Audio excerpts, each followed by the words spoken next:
बिस्मिल्लाहिर्रहमानिर्रहीम, अस्सलाम वालेकुम। Welcome back my channel. आज मैं आपके लिए बहुत ही आसान सी बर्गर सॉस की रेसिपी लेकर आई। अच्छा खाइए, कम खाइए, हेल्दी खाइए और साफ़ सुथरा खाइए। चले जी, अब अपनी रेसिपी का आगाज़ करते हैं। बहुत ही आसान सी रेसिपी। एक बाउल में मैंने मायोनीज़ डाली है। ये मेरा घर का बना हुआ ऑलिव ऑयल का है, आपकी मर्ज़ी, आप बाज़ार का भी यूज़ कर सकते हैं। 4 चमचे मैंने मायोनीज़ ले लिया। 2 चमचे मैंने इसके अंदर केचप डाल दिया है। केचप भी मेरा घर का बना हुआ है, इसकी रेसिपी चैनल पे मौजूद नहीं है, लेकिन आप बाज़ार का डाल सकते हैं। थोड़ी बहुत चीनी तो इंसान खा ही सकता है। उसके अंदर मैंने 1 टेबल स्पून मस्टर्ड पेस्ट डाला है और 1 टेबल स्पून बुफेलो सॉस डाला है और एक जो पूरा लीमू होता है उसका पूरा का पूरा रस निकाल के डाल दिया। बीज आप ऊपर से निकाल दीजिएगा या लीमू का रस अलग से डालिएगा। और 1 चमचा डाला है गार्लिक पाउडर।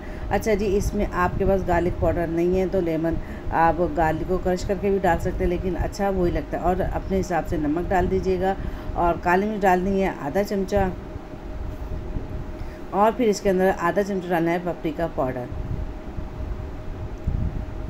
अच्छा, अगर पपरिका पाउडर नहीं है तो कश्मीरी लाल मिर्च भी डाल सकते हैं, क्योंकि ये कलर के लिए होती है। और फिर इसको अच्छे तरीके से हम मिला लेंगे। सॉस हमारा तैयार है। ज़बरदस्त सा मज़ेदार सा बर्गर सॉस रेडी है।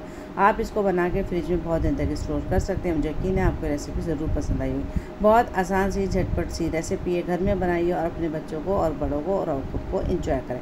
अगर रेसिपी पसंद आए तो लाइक शेयर कमेंट कर दीजिएगा। अगर चैनल पर नहीं तो सब्सक्राइब करके बेल आइकन को प्रेस कर दें, ताकि आने वाली न्यू वीडियो को नोटिफिकेशन आपको बआसानी मिल सके। फिर मिलेंगे इसी तरीके के साथ बहुत अच्छी सी मज़ेदार सी हेल्दी सी रेसिपी लेकर आऊँगी आपके लिए। जब तक के लिए अल्लाह हाफिज़।